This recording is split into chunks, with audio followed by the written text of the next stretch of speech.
14 ലക്ഷം വരുന്ന ഇന്ത്യക്കാർക്ക് ഗുണകരമാണോ ജസ്റ്റിൻ ട്രൂഡോയുടെ രാജി?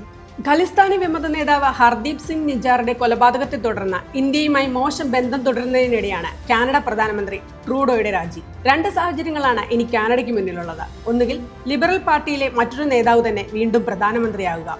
ഇന്ത്യൻ വംശജയായ അനിത ആനന്ദിന്റെ പേരും പറഞ്ഞു കേൾക്കുന്നുണ്ട്. അങ്ങനെയെങ്കിൽ വ്യാപാര നയതന്ത്ര ബന്ധം ഏറ്റക്കുറച്ചിലുകളില്ലാതെ തുടരാനാണ് സാധ്യത. എന്നാൽ മുഖ്യ പ്രതിപക്ഷമായ കൺസർവേറ്റീവ് പാർട്ടി അധികാരത്തിലെത്തിയാൽ കാനഡയുടെ വിദേശ നയങ്ങളിൽ കാര്യമായ മാറ്റമുണ്ടാവും. ഇന്ത്യയുമായുള്ള വ്യാപാര നയതന്ത്ര ബന്ധത്തിലും പുരോഗതിയുണ്ടാവും. ഇന്ത്യയിൽ നിന്നടക്കമുള്ള വിദേശ വിദ്യാർത്ഥികളെ സാരമായി ബാധിക്കുന്ന നിരവധി തീരുമാനങ്ങൾ ട്രൂഡോ നടപ്പിലാക്കിയിരുന്നു. വിദ്യാർത്ഥികൾക്കുള്ള ഫാസ്റ്റ് ട്രാക്ക് വീസകൾ റദ്ദാക്കിയ ട്രൂഡോ സ്ഥിരതാമസക്കാരുടെ എണ്ണം കുറയ്ക്കാനും ടെമ്പററി ഫോറിൻ വർക്കർ പ്രോഗ്രാം നിർത്തലാക്കാനും തീരുമാനിച്ചിരുന്നു.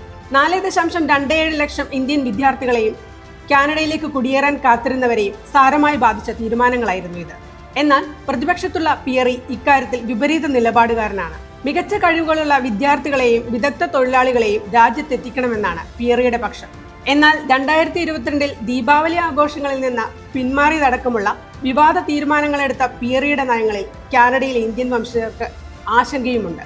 എന്തായാലും ഒക്ടോബറിൽ നടക്കുന്ന തെരഞ്ഞെടുപ്പ് ഫലത്തെ ആശ്രയിച്ചാകും കാനഡയും ഇന്ത്യയടക്കമുള്ള വിദേശ രാജ്യങ്ങളുമായുള്ള വ്യാപാര നയതന്ത്ര ബന്ധങ്ങൾ രൂപപ്പെടുക എന്നാണ് വിലയിരുത്തലുകൾ.